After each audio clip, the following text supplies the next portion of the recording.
Shri Siddhanta Saraswati Vijayate Gauriya Goshtipati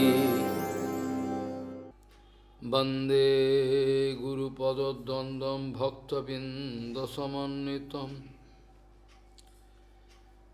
Sri Chaitanya Prabhum Bande Nityananda Sahoditam Sri Nandanandanang Vande Radhika Charanodayam Gopijano Samayuktam Bindavanam Manoharam Vancha Kalpataruvasya Kipasindhu Bevacha Patitanang Pavane Vaishnavebhyo Namo Namaha Mukhaṁ karoti vācālaṁ paṅguṁ laṅghayatgirim Yat kipātamahang vande paramānandamādhavam Brindāvai tulsidev vai piyā vai kesavasya Krishna bhakti pade devi sattvatvai namo namaha Narayana namaskritta naram chaiva narottamam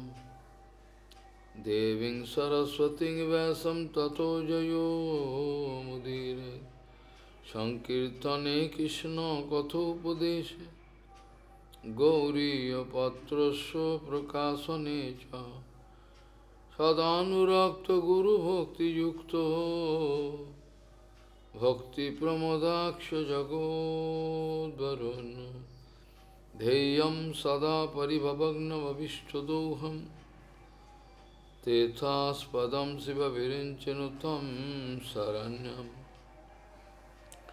Vetatiham Panutopal Bhavadiputam Bande Mahapurusate Charuna Ravindam Yat Pada Pallavanakachandamani Chataya Vispurjita Kimapi Gavodu Swadarshi Purnanuragra Sasagra Saramurti Saradhikamai kada kipam karosi Sri Krishna Chaitanya Prabhu Nityananda Sri Advaita Gadadhara Sivasadi Gaura Bhakta Binda Hare Krishna Krishna Krishna Hare Hare Hare Ram Ram Ram Hare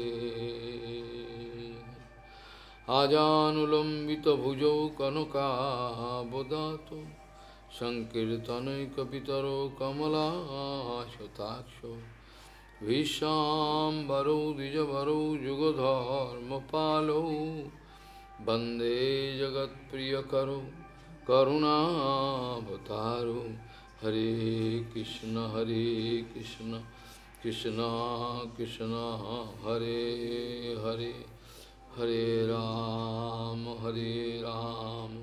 Ram Ram Hare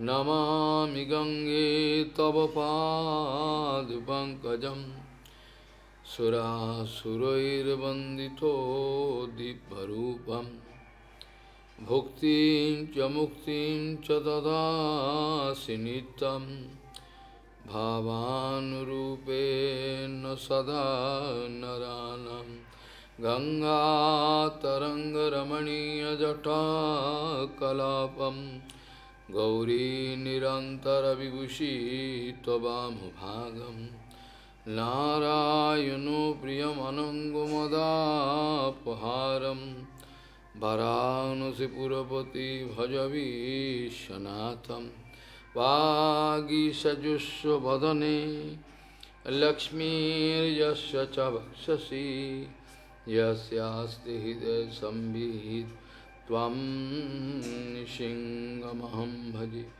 Hare Krishna Krishna Krishna Hare Hare Hare Ram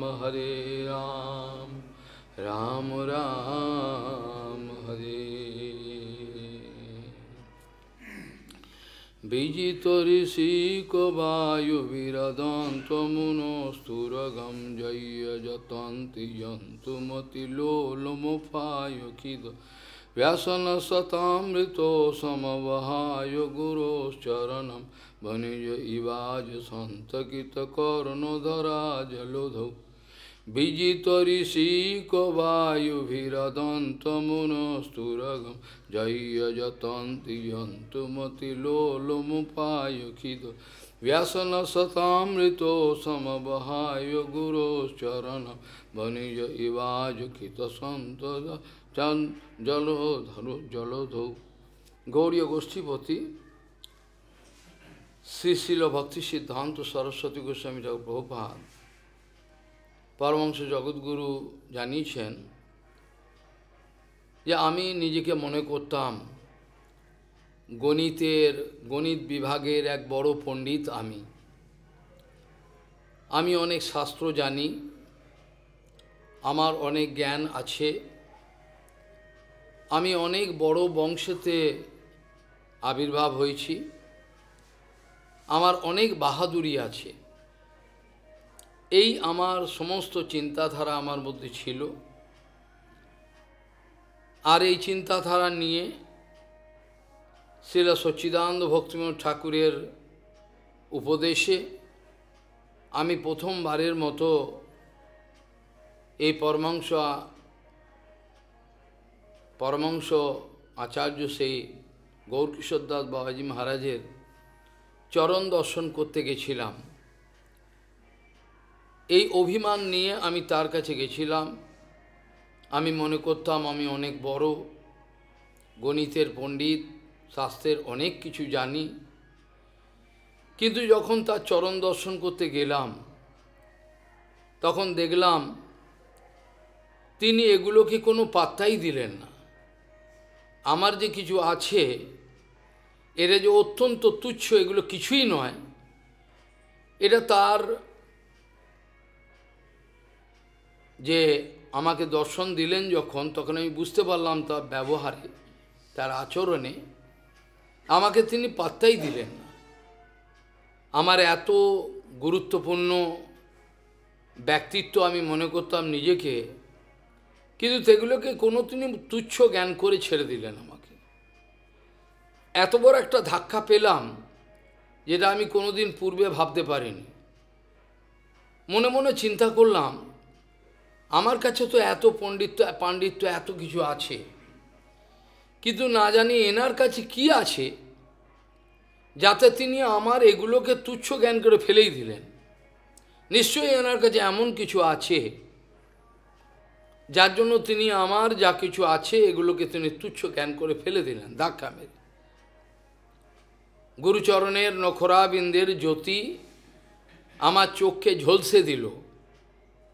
আমি রক্তমাংসের একটা মানুষ দেখতে পাচ্ছিলাম প্রথমে, তার জ্যোতি যখন আমার চোখে এলো, আমার চোখকে ঝলসে দিল, পরক্ষণেই তার কৃপাতে তার মহিমা উপলব্ধি করতে পারলাম। বুঝতে পারলাম যে আমার যা কিছু আছে সেগুলো অপ্রাকৃত জগতে, ভজন রাজ্যে, এগুলোর কোনোটাই মূল্য নাই। এগুলো দিয়ে কিছু হয় না, এগুলো দিয়ে ভগবানকে পাওয়া যায় না।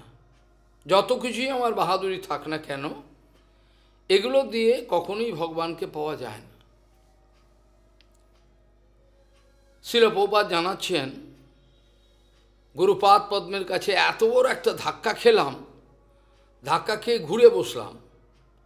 তখন থেকে আমি চিন্তা করলাম যে আমার যেমন গুরুপাদ পদ্মের কাছে একটা ধাক্কা খেতে হয়েছিল আমার জীবনটাকে সম্পূর্ণ পরিবর্তন করবার জন্য তার কৃপাতে, সেরকম জগৎবাসীর মধ্যে এত বড় অহংকার আছে সবার মধ্যে। কোনো না কোনোভাবে তাদের মধ্যে বিভিন্ন রকম অহংকার আছে। কারোর মধ্যে বিদ্যার অহংকার আছে, কারোর মধ্যে রূপের অহংকার আছে, কারোর মধ্যে ধন দৌলতের অহংকার আছে। বিভিন্ন রকম অহংকারেতে মত্ত ব্যক্তি আছেন, বিভিন্ন রকম অহংকারে তারা মত্ত হয়ে রয়েছেন। এদের এই জগৎবাসীকে যদি একটা বড় ধাক্কা না দেয়া যায়, তাহলে তারাও ঘুরে বসবে না। তারা ভগবত ভজন কি বস্তু, কেন ভজন করব, এগুলো তারা কোনো চিন্তা করতে বসবে না। প্রত্যেকের জীবনে একটা বড় ধাক্কা খাওয়া দরকার, এমন একটা থাপ্পড় খাওয়া দরকার, এটাতে ঘুরে বসবে। ঘুরে বসে চিন্তা করবো, সত্যি তো আমার তো কিছুই নেই, আমার এগুলোর তো কোনো মূল্য নেই। এই অনুভবটা হওয়া একান্ত দরকার। একটা বড় ধাক্কা না পেলে মানুষ ঘুরে বসে না।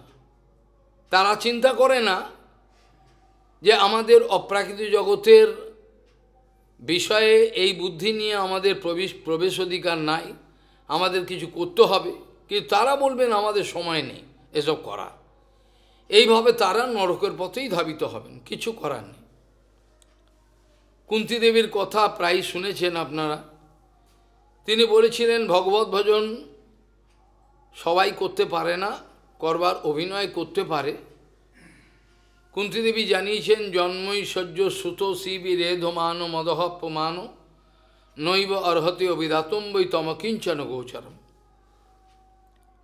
কুন্তী দেবী বলছেন, জন্ম, ঐশ্বর্য, শ্রুত, শ্রী, এগুলো হলো প্রধান হচ্ছে খাম্বা। খাম্বা মানে পিলার।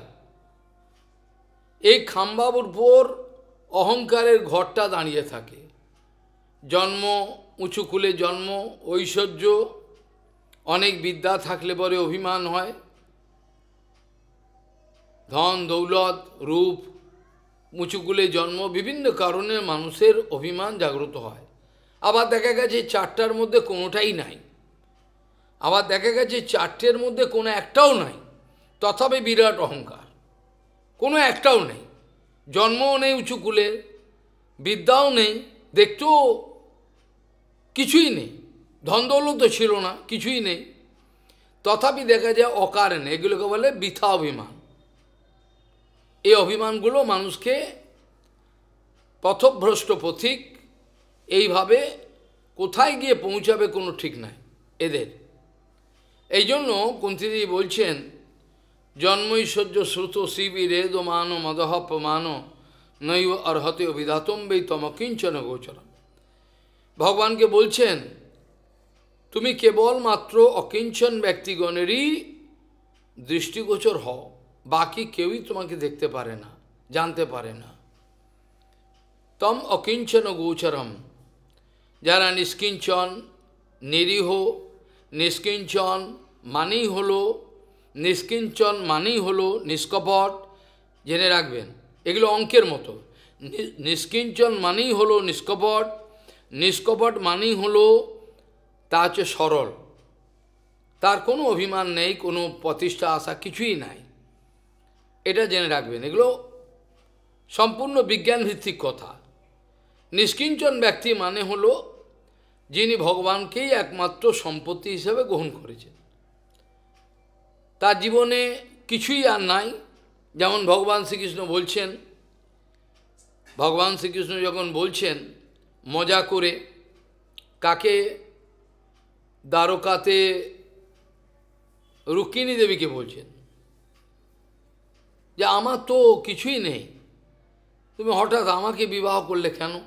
আমি তো রাজাও নাই, কিছুই নেই, আমার কিছু টাকা পয়সা, আমি নিষ্কিঞ্চন, আমি নিষ্কিঞ্চন রাজার সেবা করছি, এই তো, আমাকে তুমি ভালো কাউকে বিবাহ করলে ভালো হতো। এরকমভাবে তিনি মজা করছেন, অনেক রকম মজা করেছিলেন।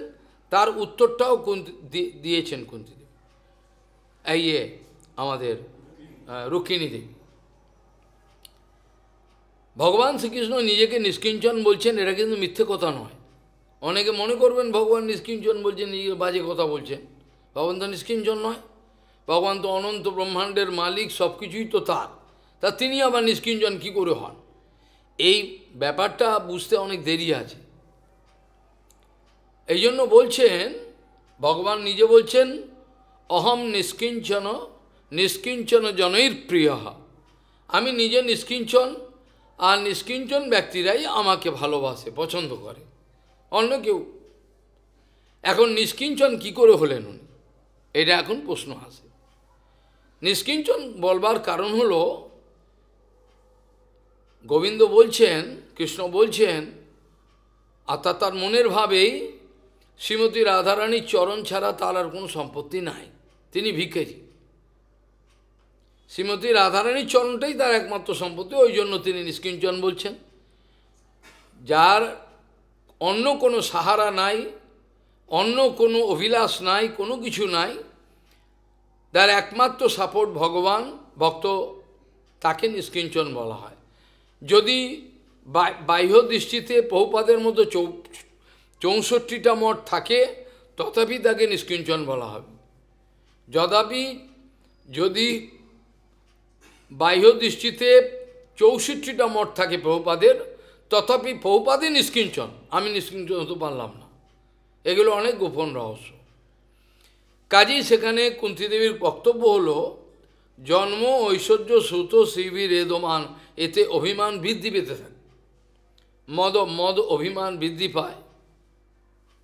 আর সেই সময় বলছেন যে একমাত্র যারা অকিঞ্চন নিষ্কিঞ্চন তারাই তোমাকে জানতে পারে, বাকি কেউ জানতে পারে না।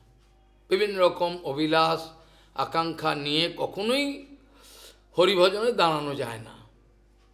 হরিভজনে আজকেও অনেক আলোচনা হচ্ছিল, সেখানে প্রচুর গম্ভীর কথা। কাজেই নিষ্কিঞ্চন ব্যক্তি ছাড়া তাকে কেউ পেতে পারে না, তার ভজনও নিষ্কিঞ্চন না হলে তার ভজন করা যায় না। যদি সামান্য ঐশ্বর্য বুদ্ধি চলে আসে, আজকেই বৃহৎ ভাগবত সনাতন গোস্বামীর পাদের বিচার বড় অদ্ভুত।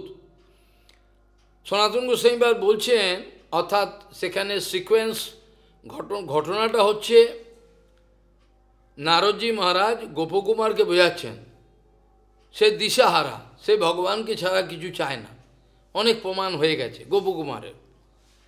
গোপকুমারকে অনেক বোঝাতে বোঝাতে আজকের এখানে আসছেন, বলছেন যে এই রাগানুগ প্রেম, তীব্র ভালোবাসা ভগবানের প্রতি, এটা কেমন হয়, কি ধরনের এটা বোঝাতে গিয়ে বলছেন, তো অনেক কিছু বললেন, এখনও চলছে। সেখানে বলছেন তিনি যে প্রীতি যেটাকে বলে, প্রীতির যখন পরিপাক হয়, ভালো করে ভাষাটা শুনতে হবে। নারদজি মহারাজ গোপকুমারকে বলছেন, যখন তীব্র প্রীতি ভগবানের প্রতি, সেই প্রীতিটা যখন পরিপাক অবস্থায় যায়, সেই সময়তে দৈন্য উৎপন্ন হয়। আবার আরেক প্রকার ভাবেও বলছেন, উল্টোও হতে পারে। উল্টো মানে কথাটা দুদিক দিয়ে ঠিক, উল্টো নয়। বলছেন যে যদি কাউর মধ্যে দৈন্যের তীব্র দৈন্য হয়, বাস্তবিক দৈন্য, জড়জগতের কোনো দৈন্যর কথা বলছি না, কোনো ব্যক্তির দৈন্য আছে সেই জন্য বলছি না, যদি কাউর ভেতরে বাস্তবিক দৈন্য জাগ্রত হয়, তাহলে নিশ্চয়ই জানবে যে তার ভেতরে ভগবৎ প্রেম আছে। আমি গেল সপ্তাহে হয়তো এটা আলোচনা করেছিলাম, বা তার আগের সপ্তাহে আমার মনে আছে, ভগবান অদ্বয় জ্ঞান তত্ত্ব, এই অদ্বয় জ্ঞান তত্ত্বের মধ্যে নিজেকে সংশ্লিষ্ট করতে না পারলে, অর্থাৎ উত্তম পুরুষ, ভগবান হচ্ছেন উত্তম পুরুষ, অদ্বয় জ্ঞান তত্ত্ব তিনি উত্তম পুরুষ। আর এই উত্তম পুরুষের সঙ্গে, অর্থাৎ অদ্বয় জ্ঞান তত্ত্বের সঙ্গে আমি যে নিজেকে ব্যাকরণে উত্তম পুরুষ বলি, আমি আমার কথা এটা উত্তম পুরুষের কথা, উত্তম পুরুষের সঙ্গে পুরুষোত্তমের সম্বন্ধ আছে। এই কথা গেল সপ্তাহের আগের সপ্তাহে বোধহয় আলোচনা করেছিলাম। প্রভুপাদ বলছেন, আমি আমার এই কথা এটা উত্তম পুরুষের কথা ব্যাকরণ অনুযায়ী, আর এই উত্তম পুরুষের সঙ্গেই পুরুষোত্তম ভগবানের সম্বন্ধ আছে নিত্য।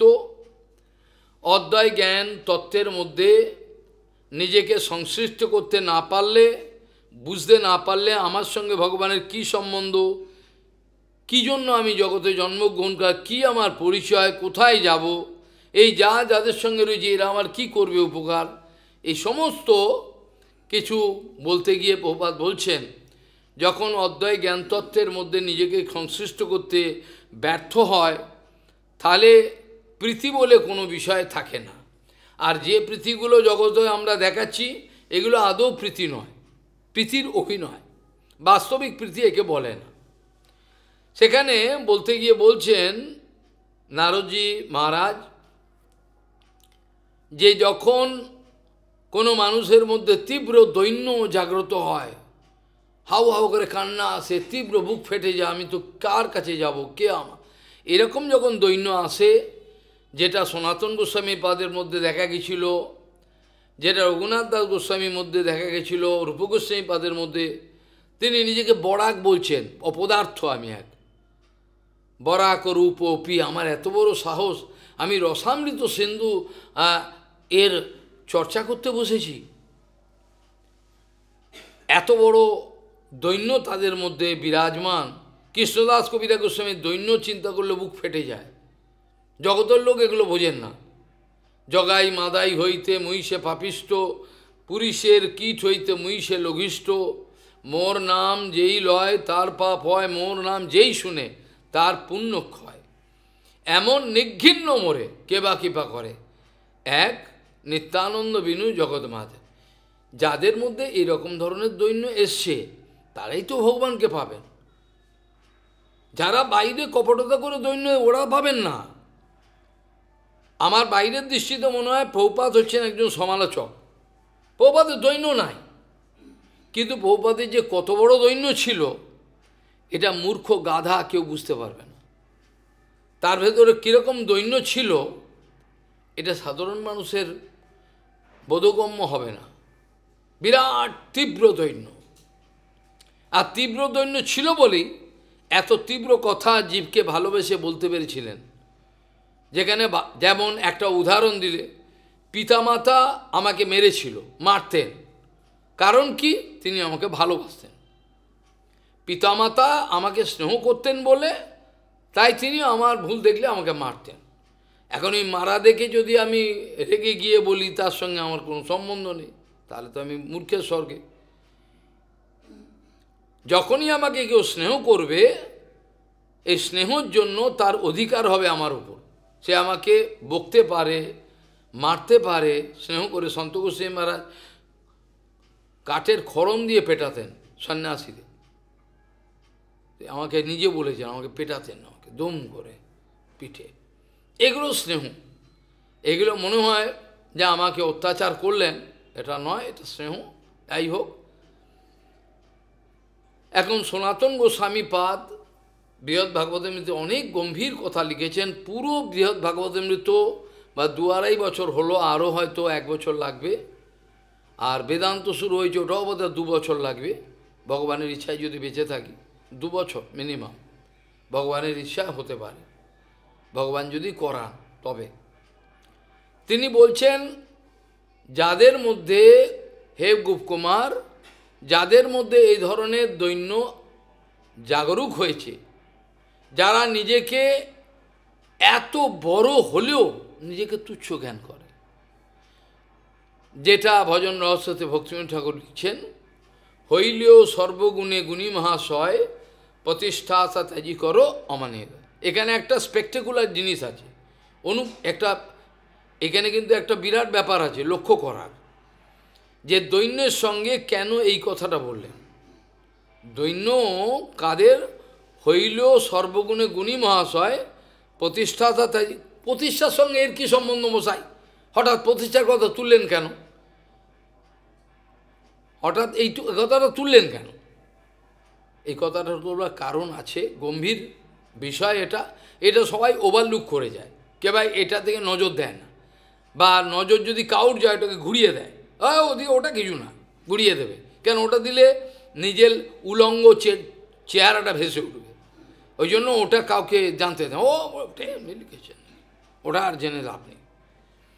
ভক্তিবিনোদ ঠাকুর এই জন্য স্পেসিফিক্যালি লিখেছেন, হইলেও সর্বগুণে গুণী মহাশয়, ব্যাপারগুলো জানতে হবে। সনাতন গোস্বামীর মতো এত বড় দিগ্গজ ভরদ্রাজ গোত্রীয় ব্রাহ্মণ পণ্ডিত, তার কত দৈন্য, রূপ গোস্বামীপাদের কত দৈন্য। ভরদ্রাজ গোত্রীয় শ্রেষ্ঠ ব্রাহ্মণ, অথচ নিজেকে বলছেন আমার অধিকার নেই, জগন্নাথ মন্দিরে আমি যেতে পারবো না, ওই দিক দিয়ে যাওয়া যাবে না, পাণ্ডাদের সঙ্গে যদি আমার ছুঁয়ে দেয় সেবা নষ্ট হয়ে যাবে, তাহলে কত বড় দৈন্য। এটা কি কপটতা করেছিলেন?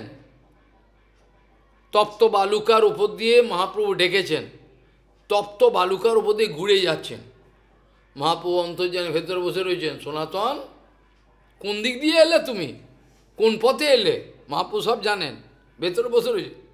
আমি ওই দিক দিয়ে ঘুরে এলাম। হ্যাঁ, ওই দিক দিয়ে এলে কেন? ওদিক দিয়ে তো বিরাট গরম, বালুকা পা, তোমার পা তো পুড়ে যাবে, গ্রীষ্মকাল। দেখি দেখি, না না ও কিচ্ছু হয়নি। আর দেখি পা পুড়ে গেছে। আমার নিজের অভিজ্ঞতা, আমি একবার পাকা মুখ করে খালি পায়ে গেছিলাম, উড়ে বাপরে, পুরো পা পুড়ে শেষ।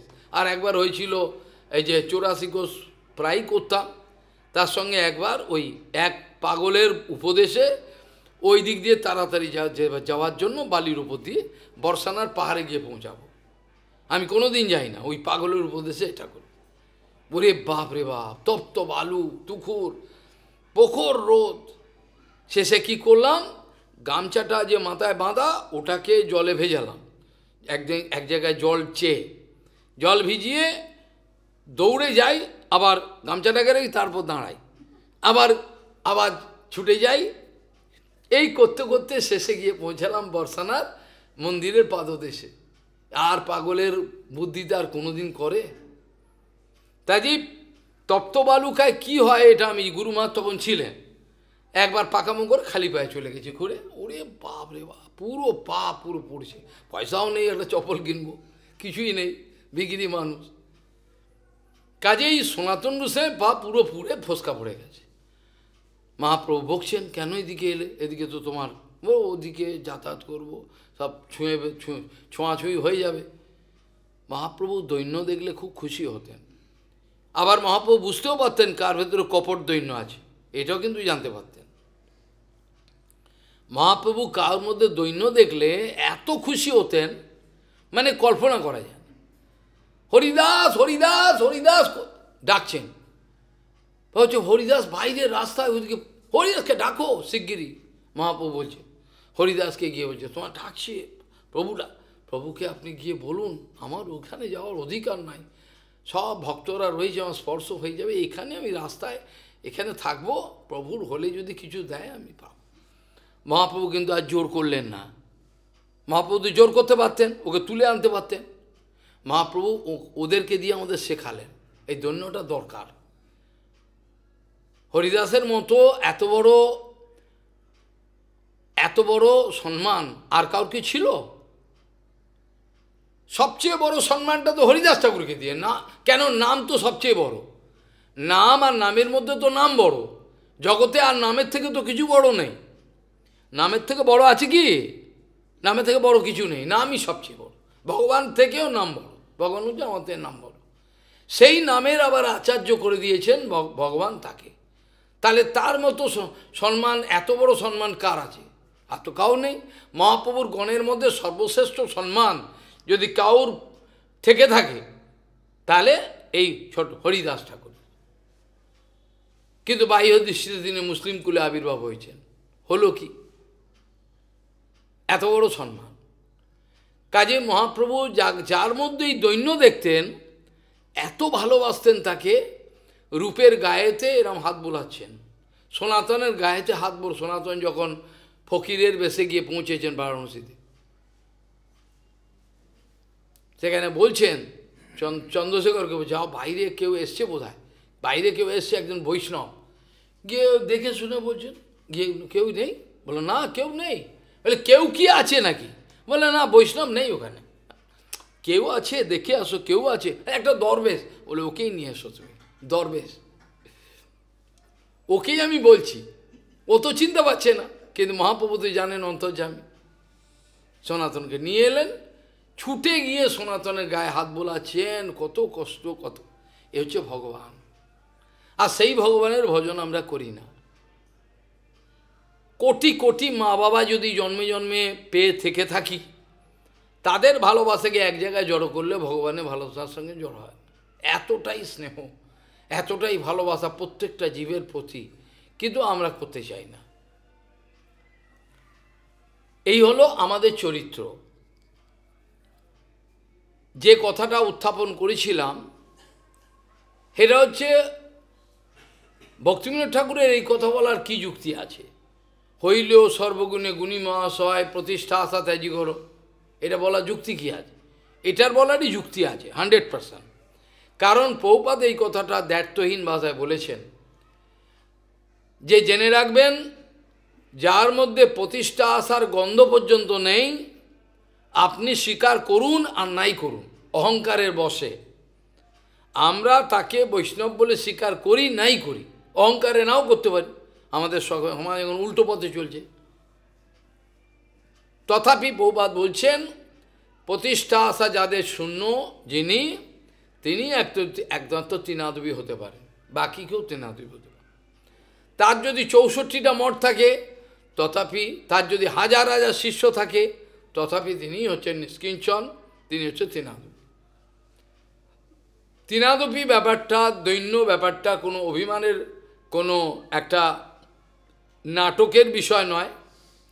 এটা যার মধ্যে আছে তার মধ্যেই সমস্ত অপ্রাকৃত জগতের গোপন সব রহস্য, ভজন জগতের সব কথা তার মধ্যে উদিত হয়। এগুলো অটোমেটিক উদিত হবে, তার ভেতরে ভগবান দেবেন। এর শাস্ত্রের প্রমাণ আছে। এর ভগবান যাকে নিজের বলে বরণ করবেন, ভগবান যাকে নিজের বলে বরণ করে নিয়েছেন, নেবেন, তার ভেতরেই সমস্ত গম্ভীর বিষয় সব উদিত হবে। তাকে আর কোনো কিছু চিন্তা করতে হয় না। কাজেই সমস্ত গুণাবলীতে, দেখতে শুনতে, বংশে, টাকা পয়সা, বিদ্যায়, সব দিকে কুলে শিলে বিরাট বড়, অথচ নিজেকে এত দৈন্য করছেন। রূপ গোস্বামীপাদ, সনাতন গোস্বামীপাদ, গোপাল ভট্ট গোস্বামীপাদ, রঘুনাথ দাস গোস্বামীপাদ, কৃষ্ণদাস কবিরাজ গোস্বামীকে আপনি মনে করেন একটা তুচ্ছ ব্যক্তি, এত নিকৃষ্ট, কিন্তু নিজেকে তো বলছেন, তিনি তো নিজেকে এরকম নিকৃষ্ট বলছেন, তাতে তো অনেকে ভুল বুঝছে যে এত নিকৃষ্ট এইসব লোকের কথা শুনে কী হবে, যে নিজেকে পরিচয় দিচ্ছে একটা বিষ্ঠার কীট থেকে, আর এরকম একটা ফালতু লোকের কথা। প্রপাত বলছেন যে দৈন্য, এটা অপ্রাকৃত দৈন্য। তিনি যত দৈন্য করছেন তত তিনি বড়। এটা শ্রীমতী রাধারানী নিজেই বলেছেন বিশ্বনাথ চক্রবর্তীপাদকে। হরিবল্লভ যখন প্রসাদ জল ত্যাগ করে রাধাকুণ্ড শ্যামকুণ্ডের মধ্যিখানে হন্না দিয়ে পড়ে আমি মরবো, দেহ রাখবো, কেন আমি বুঝতে পারছি না অপ্রাকৃত কামদেব 24.5 কোত্থেকে হলো অক্ষর। তা মন্ত্র না বুঝতে পারলে মন্ত্রদেবতার কীভাবে পাবো না? মন্ত্র যদি নাই বুঝতে পারি, মন্ত্রদেবতার কীভাবে পাবো না? মন্ত্র আর মন্ত্রদেবতা তো এক হয়, এটা তো কেউ শিক্ষা দেয় না। বর্তমানে দীক্ষা মানে ফু যা হয়ে গেছে দীক্ষা, এই হচ্ছে বর্তমানে দীক্ষা। কেউ সব বলবে না, নিজেই জানে না, বলবে কি করে? মন্ত্র আর মন্ত্রদেবতা এক। যে আহ্নিক করতে গিয়ে মন্ত্রদেবতাকে আমি দেখতে পাই না, সে আহ্নিক বন্ধা, সে আহ্নিকের কোনো মূল্যই নাই, এ না করলেই ভালো। আহ্নিক করতে গিয়ে প্রত্যেকটা মন্ত্রের দেবতাকে দর্শন করতে হবে, মনকে এতই মনোনিবেশ করতে হবে, যার জন্য বারবার বলি একটু কষ্ট হোক একটু কর, কষ্ট হোক একটু কর, করতে করতে ফল পাবে। কিছু করার নেই, পারে না, কি করা যায়? কষ্ট করতে হয়। ভজন মানে কষ্ট, ভজন মানে তো আরাম করতে আসিনি আমি তো ভজন করতে এসেছি ভগবান। তার যে কোনো ধরনের ক্লেশ আমাকে স্বীকার করতে হবে, নাহলে আমি কি করে ভজন করবো? আমি তো পারবো না ভজন করতে। ভজন সবার জন্য নয়, মুশকিল। তাহলে কৃষ্ণদাস কবিরা, বিশ্বনাথ চক্রবর্তীপাদ হরিবল্লভকে রাধারানী যখন উপবাস করে বসছেন, আমি মন্ত্রের অর্থ বুঝতে পারছি না, তাহলে মন্ত্রদেবতার সাক্ষাৎকার হবে না, তা আমার বেঁচে থেকে লাভ কি? হরিবল্লভ বিশ্বনাথ চক্রবর্তী শরীর ছেড়ে দেবে। রাধারানী তাকে এলেন স্বপ্নে, এতে বলছেন ওটো ওটো ওটো ওটো ওটো, জল খাও, জল প্রসাদ পাও, জল পাও, প্রসাদ পাও। এই অর্থে এইটা মানে কৃষ্ণদাস কবিরাজ এ হচ্ছে আমার প্রিয় নর্মসখী কস্তুরী মঞ্জুরি, এ কখনো ভুল লিখতে পারে না। তুমি ওই গ্রন্থ দেখো, দেখে অর্ধেক অক্ষর কি করে হয়। আমরা সংস্কৃত জানি, সংস্কৃততে বিসর্গ আদি কোনো কিছু এগুলোকে যখন ছন্দ মেলানো হয় তখন গোনা হয় না ওগুলোকে, কিন্তু অর্ধ অক্ষর কখন হয় এগুলোর বিচার আছে। যখন রাধারানী সাক্ষাৎ বলছেন, তাহলে আপনি কি করে এড়াবেন? রাধারানী নিজে বলছেন। তো আমার প্রিয় নর্ম সখী, ও ভুল লিখতে পারে না, ও ঠিক লিখেছে। সারে অক্ষর কি করে হয়, ওটা বর্ণাভিগমত একটা বই, ওখানে দেখো। তাহলে রাধারানী যাকে প্রিয় নর্ম সখী বলছেন, তিনি নিজেকে বলছেন ওই বিস্তার ক্রিয়া থেকেও তুচ্ছ। এবার ভেবে দেখুন, আমরা কত বাহাদুরি দেখাই, আমি এটা জানি, ওটা জানি, এটা করতে পারি, লাইন নাড়তে পারি, হয়ে গেল। আমাদের আর হরিভজন আর ভগবত প্রাপ্তি কী করে হবে? কতটা দৈন্য! কাজে দৈন্যের পরিপাকে প্রেম, আবার তার মধ্যে প্রেম আছে, তার মধ্যেই দৈন্য আছে। প্রেম না হলে ভগবানের কাছে পৌঁছানো দূরের কথা, ভগবানের যদি সামান্য কৃপাও কেউ অনুভব করে, তখনই চোখে জল আসবে। আমার মতো তুচ্ছ কেউ নেই, আমার মতো জানোয়ার কেউ নেই, এটা স্বাভাবিক আসে। যেসব মহাপুরুষের জীবনে হয়েছে তারা তো আর বলবে না, তারা এগুলো বলে না লোকের কাছে। এদের হয়, প্রসাদ পেতে পেতে বুক ফেটে জল আসে, এগুলো সব হয় তাদের। এর মানে হলো তাদের ভগবানের প্রতি তীব্র ভালোবাসা আছে, তাই জন্যই হয়। যে শ্লোক দিয়ে শুরু করেছিলাম, সেটা সম্বন্ধে একটু আলোচনা করা দরকার। কারণ আমাদের গুরু ছাড়া, বৈষ্ণব ছাড়া আমাদের আর কেউ নাই ভবসাগরে, আর কেউ নাই। যদি আমি মনে করে থাকি যে এরা ছাড়া আমাকে, এরা, তাহলে আমি গেলাম। বাঁচবার একটাই রাস্তা, এরাই বাঁচাতে পারে, আর কিছু নাই। ওই জন্য পিঙ্গলা যে পতিতা, তার অবস্থাটা একটা সামান্য একটা ঘটনা আচরণ দেখি তার জীবন পরিবর্তন হয়ে গেল। আর আমাদের এ ভবসাগরেও বাঁচাবার আর কেউ নেই। বিজিত ঋষি কবায়ুভিরদন্ত মুনস্তরগম, মনকে পাগলা ঘোড়ার সঙ্গে তুলনা করা হয়েছে। এই মনকে যে যত পরিমাণে নিজেকে বসে রাখবার চেষ্টা করে, তত পরিমাণে লাথি খাবে। মনকে যে যত পরিমাণে, মনকে দমন করব, আর করে দেখা, মনকে কমন করে দেখা কেমন পারিস, হবে না। মনের ওপর যত প্রেসার করবে, তত মন বিগড়ে গিয়ে উল্টো হয়ে যাবে। আমি মেয়ে ছেলে দেখবো না, আমি মেয়ে ছেলে দেখবো না, অথবা ও বেশি করে দেখবে। এরমভাবে হয় না, এরমভাবে মানুষ বৈরাগী হতে পারে না। বৈরাগ্য একটা স্বাভাবিক বিষয়, যুক্ত বই, কালকেও বলেছিলাম। প্রবাদ প্রায়ই হরিকথাতে বলতেন, ন নির্বিন্ন নাতিশক্ত ভক্তিযোগ অশ্ব সিদ্ধির। যার ভেতরে বিষয়ের প্রতি তীব্র ঘৃণাও নাই, আবার আকর্ষণও না, আছে ভগবানের সেবা, তারই ভক্তিযোগ সিদ্ধি হয়। বাকি কেউ ভক্তিযোগ পারবে না। জ্ঞানমার্গে গেলে কোনো সুবিধা হবে না।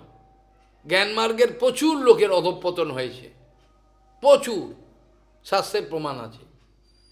আর জ্ঞানমার্গে সবচেয়ে বড় বিষয় হলো, জ্ঞানমার্গে যদি সামান্য কিছু চরিত্রের সামান্য একটু মনের মধ্যে নোংরা কিছু এসে পড়ে, জ্ঞানমার্গে আর পাবে না, পড়ে যাবে। জ্ঞানমার্গে নিন্দা শোনা যায়। ধ্যান মার্গে চিত্তের বিক্ষেপ হতে পারে, দেহবস্তুর প্রতি নিরন্তরভাবে লেগে থাকা বড় কঠিন।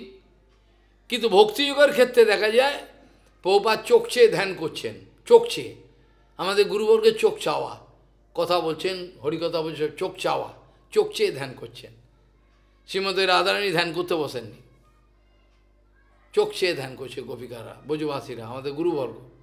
এটা যে কত বড় কথা, এটা এই বুদ্ধি নিয়ে বোঝা যাবে না, এই বুদ্ধি নিয়ে বোঝা যায় না। সেই জন্য মনের ওপর যে যত পরিমাণে জোর খাটাবে, তার তত পরিমাণে বিপদ আসন্ন। সে পারবে না, সে হেরে যাবে। মনকে পাগলা ঘোড়ার সঙ্গে তুলনা করা হয়েছে। পাগলা ঘোড়ার উপরে চড়বার চেষ্টা করে যারা করে, তাদের অবস্থাটা যদি দেখে থাকেন, আমি জানি না আপনারা দেখেছেন কিনা, পাগলা ঘোড়া কী অবস্থা। ও কোনো মতে ফেলে দিয়ে লাথি মারবে বুকে, কি ভয়ঙ্কর। পাগলা ঘোড়াকে দমন করা যায় না। ঠিক সেরকম মনকে পাগলা ঘোড়ার সঙ্গে তুলনা করা হয়েছে। মনকে পাগলা ঘোড়ার সঙ্গে তুলনা করা হয়েছে। অর্জুনও ভগবান শ্রীকৃষ্ণের কাছে এই কথাটা বলেছিলেন যে তুমি যে বলছো কি করে মনকে তো দমন করা তো অসম্ভব। অসংশয় মনঃ দুর্নিগ্রহম চলম। ভগবান বলেছিলেন ঠিকই বলেছ, মনকে দমন করা যায় না, কিন্তু যায়। কি করে যায় বলছেন, অভ্যাসেন তুকন্তেয় বৈরাগ্যেণ চ গৃহতে। তুমি অভ্যাস করো। অভ্যাস যোগের কথা আমরা ভক্তিযোগে এটি বুঝব। আমরা তো আর নিজে নিজে অভ্যাস করবার কথা বলবো, আমরা বুঝবো না। অভ্যাস মানে গুরু বৈষ্ণব আনুগত্য অভ্যাস। অভ্যাসেন তুকন্তেয় বৈরাগ্যেণ চ গৃহতে। বৈরাগ্য তখন হবে অভ্যাস করতে করতে। পরবর্তী এমন একটা সময়তে আমি কালকে বলছিলাম, যেটা আমি অভ্যাস করে যাচ্ছি দীর্ঘদিন ধরে। রাজস্থানের লোকরা এক তীর্থগোস্বামী মজা করতেন, করে বলতেন হরিকথা, যে মহারাজ এক বালতি জল দেওয়া হবে, ওই জলেতে রান্না হবে, চান হবে, খাওয়া হবে, বাসন মাজা সব করতে হবে এক বালতি জল। বুঝে গেল? তাহলে কী করে করবে? তাহলে ওখানকার লোক এইভাবেই করে। আমি ব্রজবাসী দেখেছি কিভাবে তারা করে, আমাদের মতো করে না চান মান। এটা তাদের একটা স্বভাবে দাঁড়িয়ে গেছে। যেটা আজকে অভ্যাস করছি, যেটা আমি যদি সাত্ত্বিক ভোজনের অভ্যাস করে যা দীর্ঘদিন যাব, তো সেটা আমার এটা প্র্যাকটিস করে যাচ্ছি, সেটা আমার স্বভাবে পরিণত হয়। এইটাই আমার, এছাড়া আমার ভালো লাগে না। প্রথমে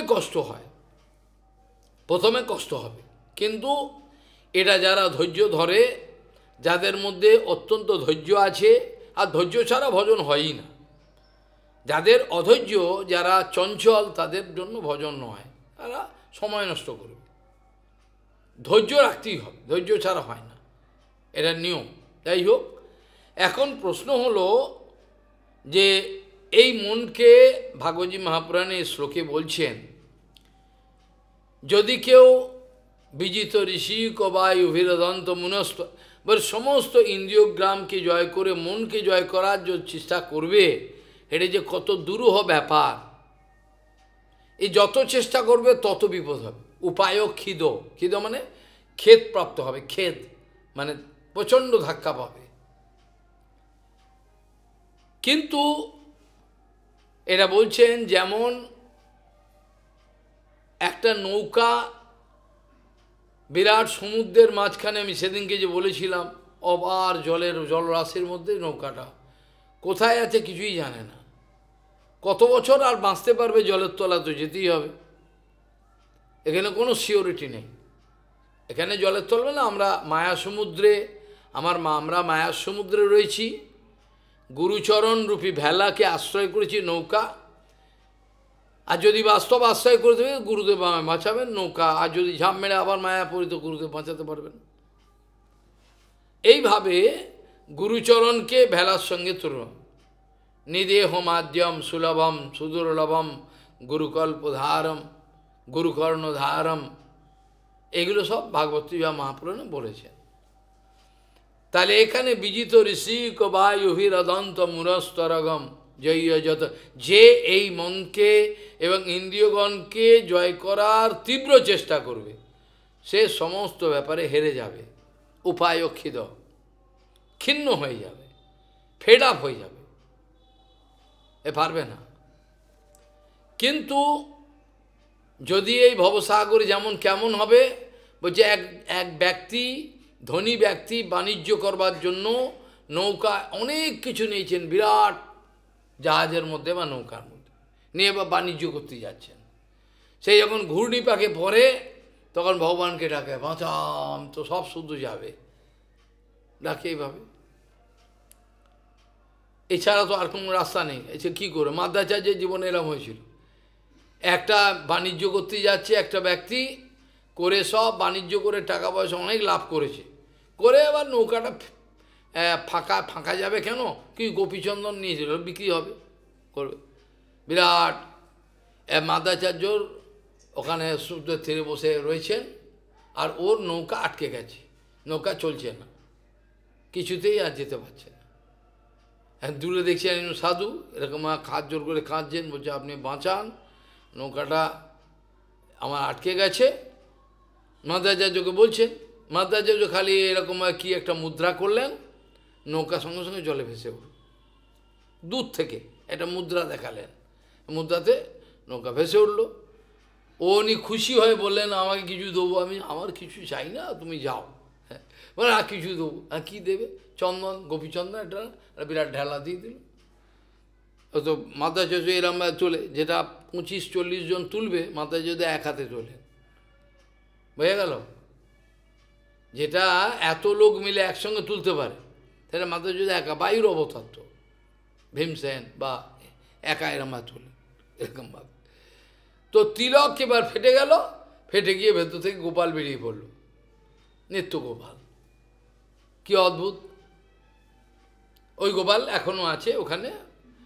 যেটা হচ্ছে কথা, সেটা হচ্ছে বিজিত ঋষি কবায়ু বীরদন্ত মুনস্তরং জয় যতন, এই যে যত্ন করবে সে উপায় খিদ ব্যাসন শতামৃত, হাজার হাজার বাসনা কামনা আমাদের টলমল করছে নৌকা, আমাদের জীবনের নৌকা টলমল করছে।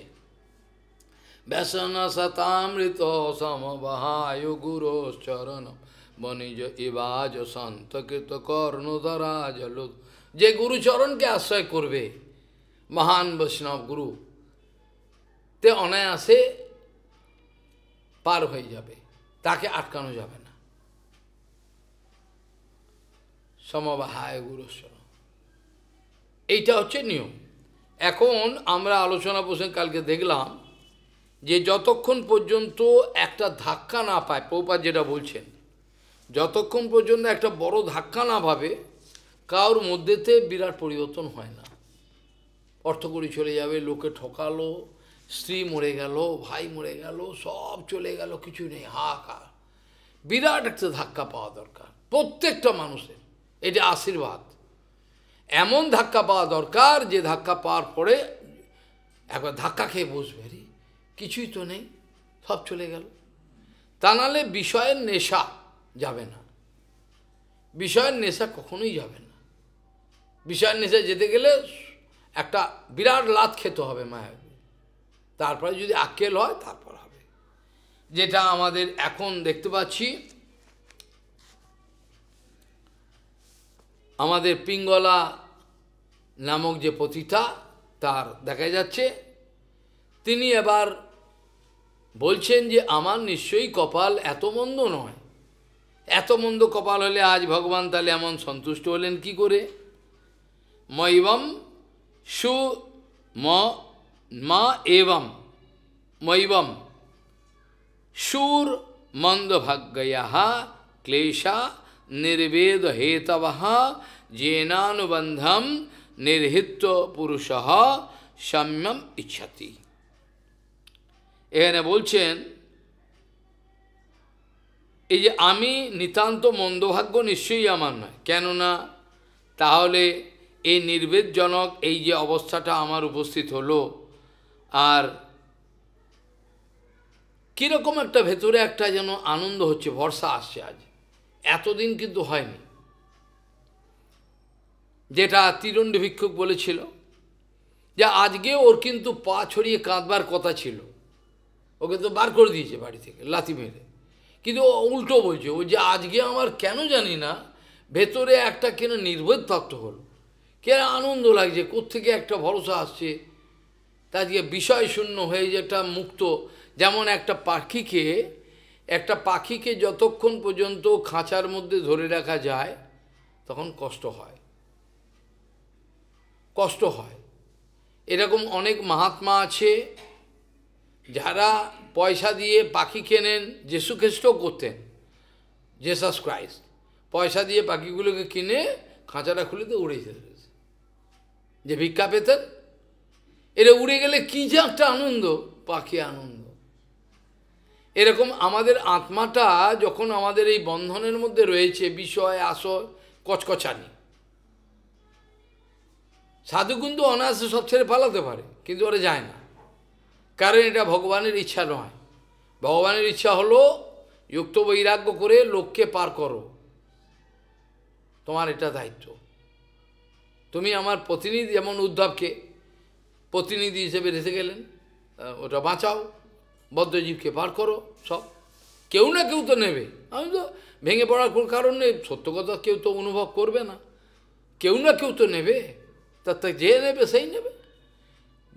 আমরা আশা করতে পারি না যে এইসব কথা কোটি কোটি লোক শুনবে, যদ্যপি ওরা চেষ্টা করছে, লক্ষ লক্ষ লোকের কাছে যাচ্ছে চেষ্টা, কি তথাপি আশা করা যায় না এটা গ্রহণ করবে, গ্রহণ করা মানে নিজের জীবনে পালন করবে, আশা করা যায় না।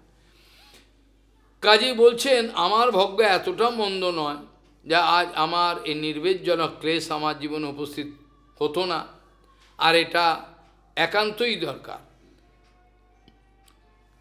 পুরুষের জীবনে, পুরুষ মানে এখানে ওই পুরুষ নয়, আমি আগেও বলেছি পুরুষ মানে জীবাত, স্ত্রী বা পুরুষ এটা না, মানে দেহধারী জীব, তার জীবনে এই সংসার ছেদনের, সংসারের যে শেকল, এটা যে কেটে গুরুদেব আমাকে উড়িয়ে দিতে চাইছে, সংসার বন্ধন রয়েছে, এটা কেটে এবার উড়ে যা, গিয়ে এবার নিত্য জগতে ভগবানের সেবা কর। কিন্তু আমি চাইছি না, আমি যে ছেলে মেয়ে ভাই বন্ধু এসব জড়িয়ে থাকতে চাইছি।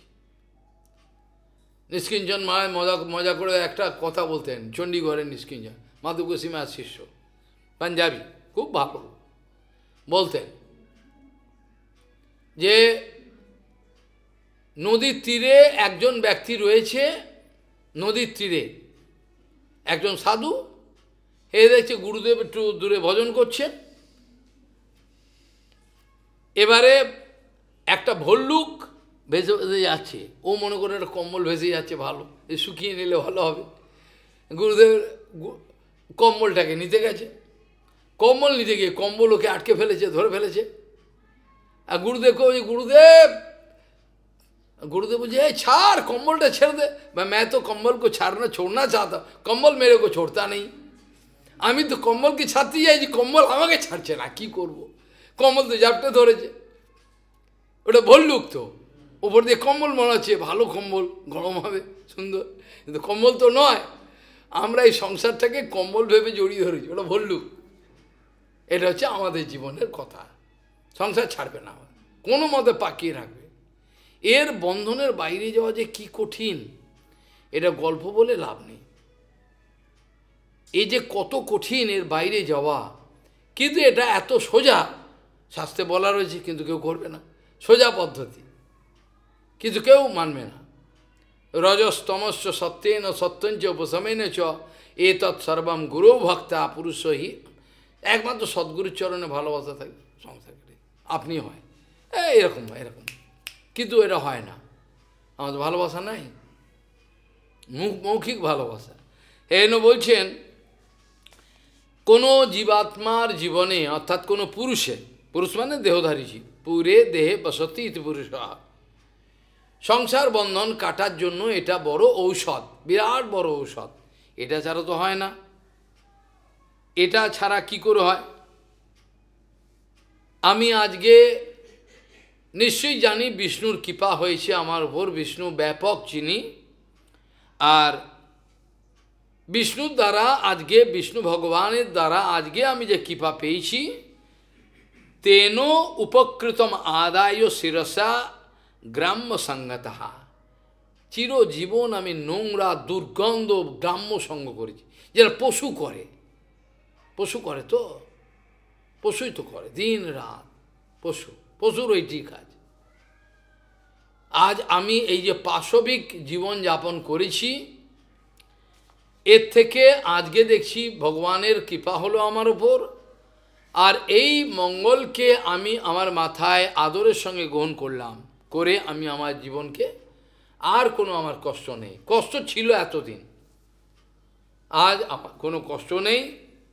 তেন উপকৃতম আদায় শিরসা গ্রাম্য সঙ্গতঃ ত্যক্ত্বা দুরাসহ স্মরণম ব্রজামি ত্বম অধীশ্বরম, আমি সে অধীশ্বর পরাৎপর অখিলেশ্বরের স্মরণে যাব, স্মরণে যাচ্ছি, আর যত আমার দুরাশা, দুর্গন্ধ দূষিত যে অত কামনা বাসনা, যত নোংরামো, সব আমার ছেড়ে দিলাম, ত্যক্ত্বা আমি ছেড়ে দিলাম, দুরাশাহা শরণম ব্রজামি, আমি সেই পরম পুরুষের শরণে যাব। কি বাজারের পুরুষ আমাকে কি দেবে? বাজারের পুরুষের কি দেবে? সে দুটো পাখা দেবে আর তোর দুর্গন্ধ সেই সঙ্গ, লাভ তো কিছু নাই। হ্যাঁ, তিনি বড় দুঃখেদ করে বলছেন পিঙ্গলা যে তার এই কৃপা আমি মাথায় পেতে নিলাম, গ্রহণ করলাম। তেন উপকৃতম আদায় শিরসা গ্রাম্য সঙ্গতা ত্যক্ত্বা দুরাসাহা শরণম ব্রজামি ত্বম অধীশ্বরম। আর আমি এখন থেকে যে পরম পুরুষ বলে আমি শুনেছি, হয়তো আমি ভজন করিনি। পিঙ্গলা তো নিশ্চয়ই ভারতবর্ষে জন্মেছে, নারায়ণের নাম জানে না, কৃষ্ণ হতে পারে না, তাও বিদেহনগরে, একটা ভালো জায়গা, বিদেহনগরের কথা এখানে হচ্ছে। তো এখানে সবসময় রাম নারায়ণ নিশ্চয়ই জানবে, হয়তো ভজন করে না, না করলেও জানতে পারে। এই জন্য বলছেন আমি আর এই দূষিত জগতের দুর্গন্ধ রক্ত মাংসের এই যে পুরু, এর সঙ্গ আমি আর করব না। আমি সঙ্গ করলে সেই পরম পুরুষের সঙ্গে আমি রমণ করব। এ তো আমার ভেতরে রয়েছে, আমি তো জানতে পারিনি, অনুভব করতে পারিনি। এ বলছেন সন্তুষ্টা শ্রদ্ধতেদ যথা লাভেন জীবতি। এখন আমি নিষ্কিঞ্চনভাবে যা আমার জীবনে জোটে সেটা দিয়ে আমি জীবনযাপন করবো, আমি আর এইরকমভাবে রোজগার করব না। যেটা আমাদের নারদজি মহারাজ বলেছিল না, কাকে? তার শিষ্য ব্যাদ, তার শিষ্য ব্যাদকে বলেছিল না, নারদজি বলছেন তুমি একটা কাজ করো, এই তীর ধনুক ভাঙো, আগে যাও। তীর ধনুক ভাঙে খাবো কি? এইটি তো ওহো, তোমার খাওয়া আমি পাঠাবো, যাও ভেঙে দিয়ে, ভেঙে ফেলে গঙ্গা চান করে এসো, নদীতে গঙ্গা চান করে এলো। তারপরে কি হলো? ও নিষ্কিঞ্চনভাবে যা পায় ভগবান যা পাঠায়। পরবর্তীকালে যখন পর্বতমুনিকে নিয়ে এসেছিলেন না, তখন জিজ্ঞাসা করছেন, হ্যাঁ গো তোমার খাওয়া দাওয়া আছে? ওহো, কি যে বলেন, এত খাওয়া দাওয়া পাঠান কেন? মাত্র দুজন তো, অল্পটু হলে আহা, তোমাকে পাঠানো হয়, ভগবান পাঠায়, তুমি যতটা নেওয়ার নেবে বাকিটা বিলিয়ে দেবে, হয়ে গেল। আমার বলে রাখতে হবে না, তো বিলিয়ে দেবে, দিয়ে দাও, তা হয়ে যাবে, ভগবানের প্রসাদ করো, দিয়ে দাও। এইভাবে বলছেন। কাজেই আমি এবার কি করব? আমি সন্তুষ্ট হয়েছে, আজকে আমার ভেতরে কোনো জ্বালাপোড়া নাই। কালকেও বলেছিলাম প্রহ্লাদ মহারাজের কথা, যে মুহূর্তে মানুষ বিষয়ের থেকে মুক্তি পায়, বিষয়ের কারাগার থেকে মুক্তি পায়, একটা আকাশে ওড়ার যেমন পাখি আনন্দ পায়, সে আনন্দটা যাদের হয়েছে তারা জানে, যাদের হয়নি তাদের গল্প বলে বোঝানো যাবে না। যাদের হয়েছে, যাদের জীবনে হয়েছে তারা জানে, আর বাকি লোকের গল্প বলে বোঝানো যাবে না যে পাখি আকাশে উঠলে কতটা আনন্দ হয়। কালকেও বলেছিলাম, কি যাতনা বিষে বুঝিবে সে কিসে, যাকে সাপে কামড়েছে সেই জানে, বাকি হলো আরে কত কামড়ে, ও দরদ দেখাবে, সে কি আর বুঝবে সাপে কামড়ালে কি যন্ত্রণা হয়? এতে পারবে না, নাটক। ঠিক সেরকম আকাশে পাখি উড়ে কত আনন্দ পায় সেটা পাখিই জানে, আমি তো আর উঠতে পারি না, আমি জানি না। তবে হ্যাঁ, ওরা যায় বিষয়ের যন্ত্রণা থেকে মুক্তি পেয়ে যখন আকাশে উড়ে যায়, ভজনের দিগন্ত দেখে, কোনো যন্ত্রণা নাই চারিদিকে, যেটা প্রবোধানন্দ সরস্বতীবাদ বলছেন না, চারিদিকে আমি দেখছি আনন্দ, চারিদিকে। আর কোথায় এত কষ্ট দেখছো? কৈবল্য নরকায়তে তিদাস পুর আকাশ পুষ্পায়তে দুর্দান্তেন্দ্রিয় কাল সর্পপটলি পৎখাত দংষ্টায়তে বিধিম মহেন্দাদৃশ্য কীটায়তে বিশ্বম্পূর্ণ সুখায়তে যৎ করুণা কটাক্ষ বৈভবতম তম গৌরমেবস্তমহ। সেই গৌরকে আমি সব করি, যার বাসনাতে ইন্দ্রপদ ব্রহ্মাপদ আমার তুচ্ছ হয়ে যায়। কৈবল্য তুচ্ছ, হ্যাঁ দুঃখ, কৈবল্য নরকায়তে, হ্যাঁ নরক, কৈবল্য নরকায় স্বর্গমত্ত পাতালের তোমাকে মালিক করে দূর কর। যেমন নচিকতাকে, নচিকতা যখন পৌঁছালো, বাবা বললেন, বাবাকে বলছেন আমাকে কার কাছে দেবেন আপনি, বারবার বিরক্ত করছে, বাবা আমাকে কার কাছে দেবে, তোকে জমের কাছে দেবো, যা দূর হ। আর ঠিক আছে, বাবা যখন বলেছে জমের কাছে দেবে, আমি জমের কাছেই যাই, জমের কাছে চলে গেল। যমরাজ 3 দিন ছিলেন না, অন্য কাজে গেছিলেন, ফিরে এসে দেখেন তুমি এখানে, বলো কী কর, 3 দিন, কতদিন, কখন এসছো, 3, তোমাকে কেউ কিছু ভেতরে নেয় না, বাদি দাঁড়িয়ে, আসো আসো আসো ভেতরে আসো, কী করতে এসছো বলো, বলে আমার কিছু প্রশ্ন আছে, এই জন্য আপনার কাছে এসছি। নচিকেতা বলছে, কী প্রশ্ন, বলে আপনার কাছে আত্মতত্ত্ব, আত্মতত্ত্ব, না না না, অন্য জিনিস নাও, এই বাড়ি ঘর, আমি সব দেশ, তোমাকে প্রচুর হাতি ঘোড়া সব দিয়ে দেবো, না আমার ওগুলো চাই না। নচিকেতা বাচ্চা, নচিকেতা বলছে তুমি পাগল নাকি, তুমি নিয়ে নাও এগুলো সব, এই সব আমি দিচ্ছি, কি চাই বলো, যতদিন ইচ্ছে বাঁচো।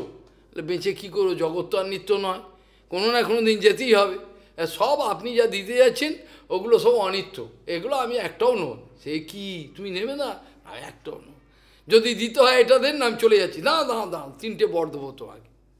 3টে বরেতে এবার ভালো করে যমরাজকে ঘুরিয়ে ফিরিয়ে নিয়ে নিলেন সব তত্ত্বজ্ঞান।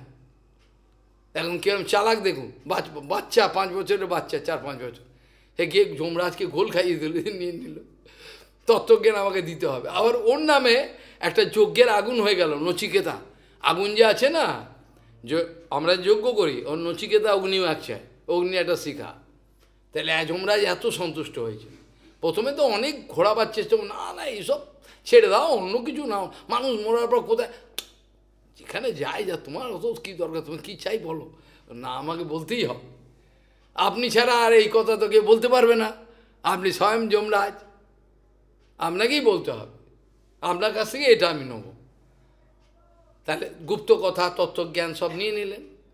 আর মূর্খ ব্যক্তি হলে, যেমন ও দুর্যোধন, তুমি কি নেবে, এত অক্ষয়ণী সৈন্য নেবে নাকি আমাকে নেবে, ধর এই একা মানুষকে নিয়ে কী হবে, এই যে অষ্টাদশ ঐক্যণী সৈন্য নেব। কে বলছে, কে বলছে, দুর্যোধন। কেন, ওর মধ্যে কামনা বাসনা, যারই মধ্যে দেখবেন কামনা বাসনা আছে, ভালো করে খেয়াল করবেন, প্রচণ্ড লোভ আছে, কামনা কাম আছে, সেই ব্যক্তি কিন্তু বোকা, বাইরে কিন্তু খুব চালাক, কেউকে 2 মিনিটে বোকা বানানো যায়, যারা শুদ্ধ সাধু 2 মিনিটে বোকা বানিয়ে দেবে। ওই কামনা আছে, ও মনে করছে আমি স্মার্ট, আমার টাকা আছে, আমি স্মার্ট, বিরাট, কিন্তু ও যে কত বোকা, ওকে 2 মিনিটে ছাগল বানিয়ে দেবে, আর 2 মিনিট লাগবে, কেন, তো কামনা আছে। যারই ভেতর দেখবেন কামনা বাসনা আছে, সে দুর্বল, বাইরে যত এরম দেখা, সে দুর্বল ব্যক্তি, মানুষকে দুর্বল করে দেয় তার কামনা বাসনা। যেদিন কামনা বাসনা বাইরে যায়, আপনাকে কেউ কিছু করতে পারবে না, কেউ পারবে না, চেষ্টা করবে অপমান করা, উল্টোপাল্টা লিখবে, কিচ্ছু করতে পারবে না। শেষে দেখবে ওই যে উল্টোপাল্টা করছে প্রভুপাদের বিরুদ্ধে, প্রভুপাদের সুনাম আরও বেশি হয়ে যাচ্ছে। কৃষ্ণকে মারতে গেল, মেরে উড়িয়ে দাও, হ্যাঁ বেটা, কৃষ্ণ থেকে লাভ নেই, কৃষ্ণকে উড়িয়ে দাও, দেখলেই দেখবে যত অশান্তি। কৃষ্ণকে উড়ানো যায় নাকি, যত কৃষ্ণকে আক্রমণ করেছে দেখবেন কৃষ্ণের সুনাম তত বৃদ্ধি পেয়েছে, হয়েছে কি না। অগাসুর বেকাসুর থেকে আরম্ভ করে পুতনা রাক্ষসী সব আক্রমণ করেছে, আমাকেও কত পুতনা রাক্ষসী আক্রমণ করেছে, যারা দেখেছে তারা জানে, কিচ্ছু করতে পারি, হ্যাঁ করতে পেরেছে, তথাপি তাদের আমি প্রসাদ দিই, যা নিয়ে যা প্রসাদ। তো এই হলো কথা, কিচ্ছু করতে পারে না। যত দেখবেন এ পেছনে লাগবে কিছু করবে, তাতে ওরা জানে না, আরও বেশি করে ওর নাম ছড়িয়ে যাবে। যত বদনাম করবি, যত অত্যাচার করবি, তত বেশি ও ভগবান তার নাম উঠিয়ে দেবে, ও জানে না এটা। প্রভুপাদের বিরুদ্ধে যত আক্রমণ করছে মায়াবাদী সহজিয়া, তত প্রভুপাদের নাম পৃথিবী ফেটে বেরিয়ে গেছে, কিচ্ছু করতে পারেনি।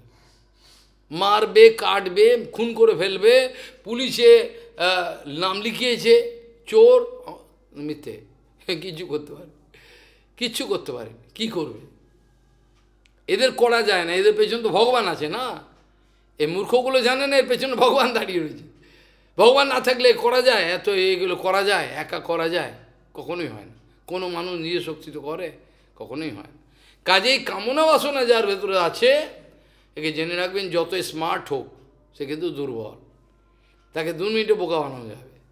আর যার কামনা বাসনা নেই তাকে কিচ্ছু করতে পারবেন না, তাকে বোকা বানাতে পারবেন না, অনেক চেষ্টা করবে, নেবে না কিছু, তার তো কামনা নেই, সেই আগে যেতে পারবে, একে বলে স্মার্ট। এই জন্য আমি অনেকবার বলেছি, কত নেতা, কত অভিনেতা, হ্যাঁ, কত স্টার, কত মিনি স্টার স্মার্ট হওয়ার, কিন্তু তারা কেউ স্মার্ট নয়। একজন সাধু হলো স্মার্ট। প্রভুপাদকে যদি রেখে দেন, পৃথিবীর হেন কোনো ব্যক্তি নেই যে প্রভুপাদের সঙ্গে মোকাবেলা করবে, তাকে দেখলেই হয়ে যাবে ওর। কাকে স্মার্টনেস বলে একটা বৈষ্ণবের দিকে তাকালে বোঝা যায়, কোথা থেকে এইরকম আসে। আর ওরা তো অভিনয় করে, ওটা স্মার্টনেস নয়। ওরা, আমরা স্মার্ট বলে অভিনয় করে ওটা। স্মার্টনেস মানে কি? স্মার্টনেস মানে স্ট্রেটনেস, অর্থাৎ অন্তরে বাহিরে সময় ব্যবহার, ওটাকে স্মার্টনেস বলে। ওটা তো ওদের নেই, ওরা তো দুর্বলতাকে চাপা দেবে, যত দুর্বলতাও যে চাপা দেবে, দিয়ে দেখাবে স্মার্ট, কিন্তু স্মার্ট না, ওরা ভীত, ওরা স্মার্ট নয়। স্মার্ট হলে একমাত্র বিশ্ব, প্রহ্লাদ মহারাজ স্মার্ট। হিরণ্যকশিপু কে করেছে? প্রহ্লাদ মহারাজ কিচ্ছু চেঁচামেচি করেন না, কিছুই শান্তভাবে, যত ভয় দেখায় ওর কিছুই ভয় নেই, হাত জোর করে উত্তর দেয়। প্রহ্লাদ মহারাজ স্মার্ট, কেন? ও ভয় পাচ্ছে না। হিরণ্যকশিপুর মতো চেহারা, ওরি বাপরি, ওকে ধমকাচ্ছে সব কিছু, ভয় পায় না, আরও বিনম্রভাবে উত্তর দেয়। তার মানে ওর মধ্যে ভয় নেই। ভয় না থাকলেই মানুষ স্মার্ট হতে পারে, ভেতরে ভয় থাকলে কেউ স্মার্ট হতে পারে। তাহলে এখানে বলছেন সন্তুষ্টা শ্রদ্ধত্তে তদ যথা লাভেন জীবতি। যে কোনোভাবে আমি যা পাবো এই নিয়ে আমি জীবনযাপন করব, আর কোনো ঝামেলা দরকার নেই, কোনো রকমভাবে যাব না, কোনো রকমভাবে আমি যাব না। আর বিহরামি অমন্যইবা অহম আত্মনা রমণে নবই। আর যে পরম পুরুষের কথা আজকে আমার মনে পড়ে গেল, তার মতো সুদর্শন, এত অপূর্ব, এ তো আর কেউ পুরুষ নাই। সবার স্বামী হলেন তিনি, তাই কি না?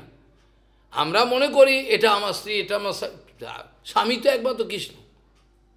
যে কথাটা উত্তর দিয়েছিলেন সুখদেব গোস্বামী, পরীক্ষিত মহারাজ বললেন পরদারাবিমর্শনে কী করলেন? সুখদেব গোস্বামী, এটা তো ইচ্ছে করে প্রশ্ন করছেন।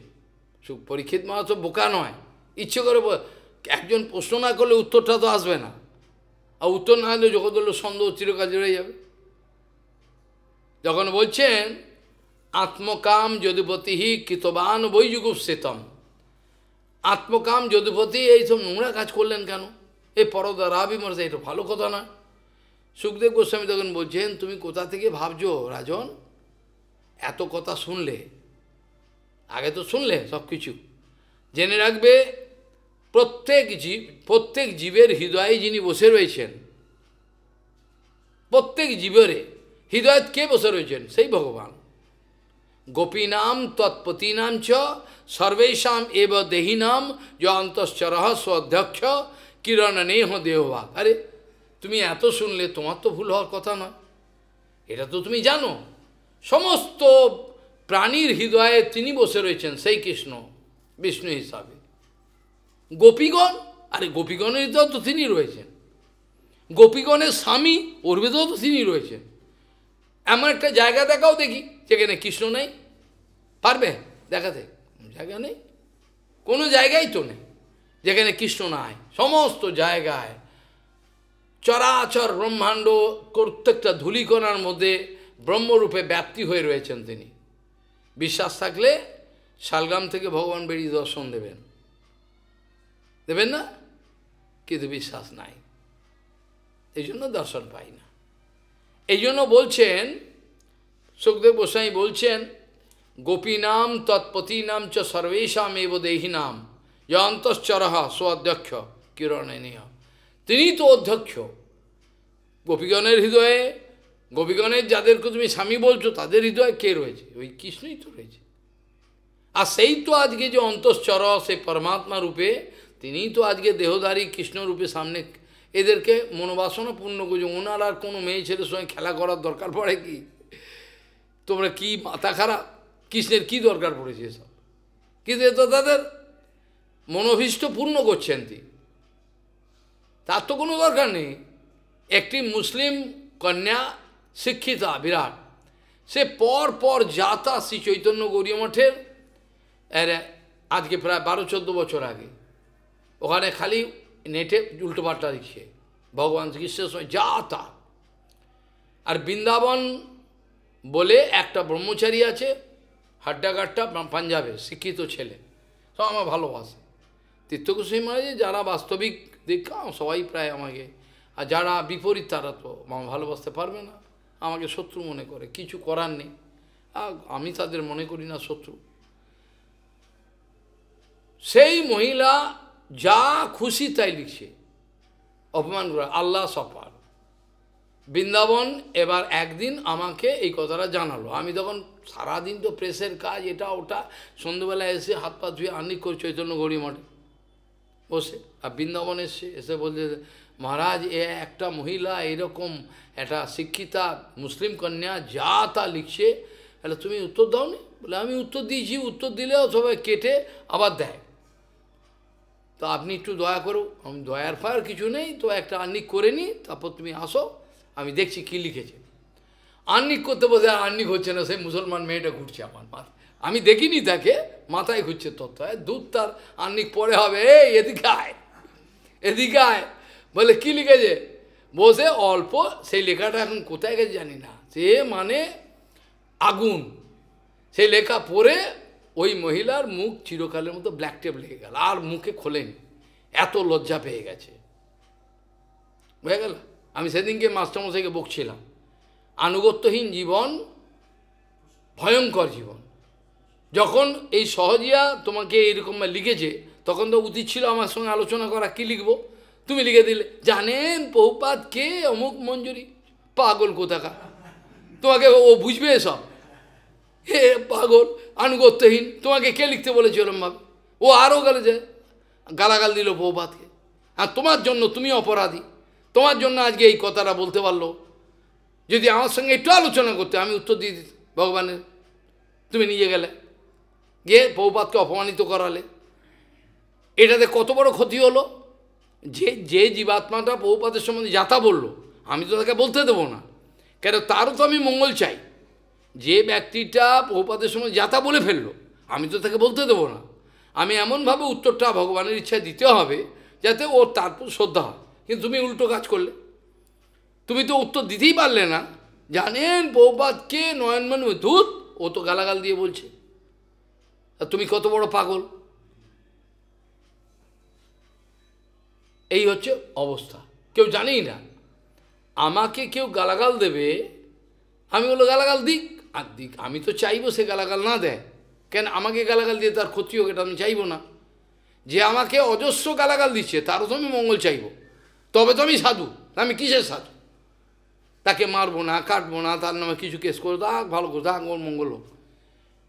আমি যদি তা এই গালাগাল দিচ্ছে মার এবার একে, তাহলে আর কী সাধু হল, সহ্য ক্ষমতা কি?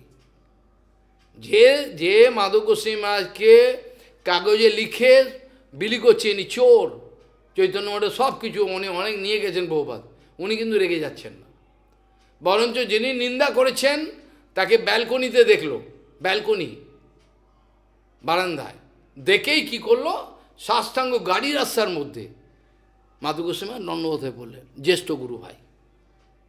তাহলে এই শিক্ষাটা আমরা নেবো না? তাকে কিন্তু যাতা করছে, পত্রিকায় ছেপে বিলি করে দিও, চোর, সব চুরি করেছে, মা অনেক জিনিস নিয়ে গেছে, মাধব গোস্বামী কিছুই নেন, খালি হাতে বেরিয়েছে। তাহলে এই শিক্ষাটা আমরা নেবো না? আর নেবো কি না? এই মাধব গোস্বামী মহারাজকে যদি আমি অপমান করতে দেখতাম, আমি কি করতাম? আমি উত্তর দিতাম কি না? এরই তো ভক্তি। গুরুপাদ পদ্মকে কোনোদিন রাখতে দেখেছেন? ছিল ভক্তিপ্রমোদপুরী গোস্বামী মহারাজকে কে দেখেছে রাখতে? রেগে গেছে দেখেছেন? কিন্তু তাকে রাখতে দেখে গেছে। ট্যাক্সি করে যখন তিনি হাওড়ায় নেবে, দুজন গুরু ভাই যখন ট্যাক্সি করে এসছেন, ট্যাক্সিওয়ালা মিটারে যা উঠবে তাই পাবে, এটি নিয়ম। ট্যাক্সিওয়ালা বারবার যে আমাকে 10 টাকা, তখনকার দিনে 10 টাকা বিরাট ব্যাপার। মাধব গোস্বামী কোনো উত্তর দেননি, জিনিসপত্র নিয়ে উঠে পড়েছেন, কেন নিয়ম তো এটি। ওখানে সতীশ মুখার্জির ওকে ছেড়ে দিয়ে মাধব গোস্বামী মিটারে যা উঠেছে তার হিসাব ওকে দিয়ে বেরিয়ে গেছে। আর গুরুপাদ চিরকালই আস্তে ধীরে, মাধব গোস্বামী তাতে বেরিয়ে গেছে, আর গুরু মহারাজ নিজেকে চিরকালই আস্তে ধীরে আস্তে আস্তে না। এর মধ্যে ট্যাক্সিওয়ালা একটা জাতা একটা স্ল্যাগ ল্যাঙ্গুয়েজ ব্যবহার করেছে, গালাগাল দিয়েছে মাধব গোস্বামী। মাধব গোস্বামী শোনেনি, উনি বেরিয়ে চলে গেছেন মোটের ভেতর। গুরুপাদ যেই শুনেছে সে মানে তার চেহারা দেখলে অবাক হয়ে যাবেন, সিংহ। চারিদিকে লোক জমে গেছে, ইনি তো কোনোদিন রাগেন নাই, কী ব্যাপার? ট্যাক্সিওয়ালাকে একবার ধরবে প্রায়, কেন গালাগাল দিলি বৈষ্ণবকে? এটাকে বলো ভক্তি। আমরা বুঝি না, আরে যাকে যা গিয়েছে কী হয়েছে, এটাকে ভক্তি বলে না। তিনি সেদিনকে দেখিয়েছিলেন যে বৈষ্ণব অপমানে কিভাবে রেগে যেতে হয়, রেগে যাওয়াটাই ভক্তি, লোক দেখেছেন সেখানে। কাজে আমরা উল্টোপাল্টা বিচারে চলি, আমরা তো আর প্রবাদের বিচার নিই না, তাহলে কি করে হবে? এলো হয় না। কাজেই যে মুহূর্তে বিষয় থেকে উপরত হওয়া যায়, সেই মুহূর্তে এক মুক্তির আনন্দ মেলে। আমি বলছি না ভগবানকে পাওয়া যায়, আমি এ কথা বলিনি বিষয় ছাড়লে ভগবানকে, আরে বিষয় ছাড়লে ভগবানকে পাওয়া যায় কোনোদিন আমি বলেছি? এ কথা বলিনি। আমি বলছি বিষয় ছাড়লে একটা আনন্দ আসে, বিষয় যন্ত্রণা, একটা মুক্ত। ব্রজমণ্ডল পরিক্রমার সময় এই আনন্দগুলো এখনও ভগবানের ইচ্ছা অনুভব, সেই সময় ভগবানের ইচ্ছা পেলে খাবো, নাহলে খাবো না, দিনের পর দিন এগুলো আনন্দগুলো অনুভব করতে হয়। গৃহস্থ ব্যক্তির মতো কোণে বসে থাকলে হয় না, কোনো দিন সে হয় না। গুরু বৈষ্ণব আনুগত্য অনেক কিছু করবার দরকার আছে। এখন যেটা প্রহ্লাদ মহারাজ বলেছেন, জরহি এব মানবহ তেজন্তি কামান মনসে স্থিতানহ তরহি এব ভগবত্তায় কল্পতে। যে সময়তে, যে ক্ষণেতে মানুষ বিষয় থেকে উপরত হতে পারে, বিষয় ছাড়তে পারে, সেই মুহূর্তে সে একটা মুক্ত পুরুষ, অর্থাৎ সে কি হবে? ভগবান যেমন তুরীয় অবস্থায় আছেন, অর্থাৎ বিষয় মুক্ত। ভগবত্তায় কল্পতে মানে হচ্ছে ভগবান হয়ে যাবে, এটা নয়। অনেকে মনে করেন ভগবত্তায়, আরে ও ভগবান হয়ে যাবে লেখা রয়েছে, না না, ভগবান যে অবস্থায় রয়েছেন তুরীয় অবস্থায় তুমিও চলে যাবে, বিষয় ছেড়ে। বিষয় ছাড়িয়া কবে শুদ্ধ হবে মন, আর আগের লাইন, আর কবে নিতাই যাদের করুণা হইবে, বিষয় বাসনা মোর কবে তুচ্ছ হবে, এটা শুদ্ধ। কাজে বিষয় ছাড়বা মানে ভগবানকে পাওয়া নয়, বিষয় ছাড়া মানে এবার ভগবানের ভজন শুরু হতে পারবে। বিষয় ছেড়ে এবার ভজন শুরু হবে, কেন? ভগবান তো তুরীয় অবস্থায়, জড় অবস্থায় থাকাকালীন অবস্থা ভগবানের ভজন হয় না, নামও হয় না। ওই জন্য ভক্তিবিনোদ ঠাকুর উপদেশ করেছেন, আপনারা নিরন্তর নাম করবেন আর হাতে সেবা করবেন, করতে করতে কোনো না কোনো সময় আপনাদের জিহ্বায় সত্যিকারের নাম উদয় হবে। ভক্তিবিনোদ ঠাকুর ওই যে ভজন কুটির আছে সানন্দ সুখদা, আগে আমি জানি না এখন ফেলে দিয়েছে নাকি, একটা বোর্ড ছিল, এখন আর তুলে নিয়েছে, আগে ছিল ওই যেখান দিয়ে ঢোকে ওইখানটা উপরে। আপনারা নিরন্তর হরিনাম করিবেন আর হাতে সেবা করতে থাকবেন, সেবা করতে করতে কোনো না কোনো সময় বিরতি দেবেন না। আরে নাম হচ্ছে না কিছু, ভাল লাগছে না, এরম না, ধৈর্যের সঙ্গে নাম করতে করতে আজ না হলে কাল, কাল না পরশু নামের কৃপা হবেই হবে। নামের মতো দয়ালু কেউ নাই, নামের মতো দয়ালু নামই ভগবানও নয়, ওই জন্য তিনি দয়া করবেনই করবেন, ধৈর্যের সঙ্গে করতে হবে। এই জন্য ধৈর্যের সঙ্গে করবার কথা তিনি বলেছেন। যাই হোক, আজ অধিক আলোচনার আর সময় পাওয়া যাবে না, ভগবানের ইচ্ছা আজকে এখানেই শেষ এখানেই বিশ্রাম দেওয়া প্রয়োজন মনে করি, ক্ষমা করবেন। বিজিত ঋষিক বায়ুভিরদন্ত মুনস্তুরগম জয় যতন্তিয়ন্তমতি লোলমুখায় খিদ व्यासन सतामृतो समवहाय गुरोश्चरणम वनिज इवाज संतकित कर्णधरा जलधौ वांछकल्पतरुस्य कृपा सिंधु पतितानं पावने भो वैष्णवभ्यो नमो।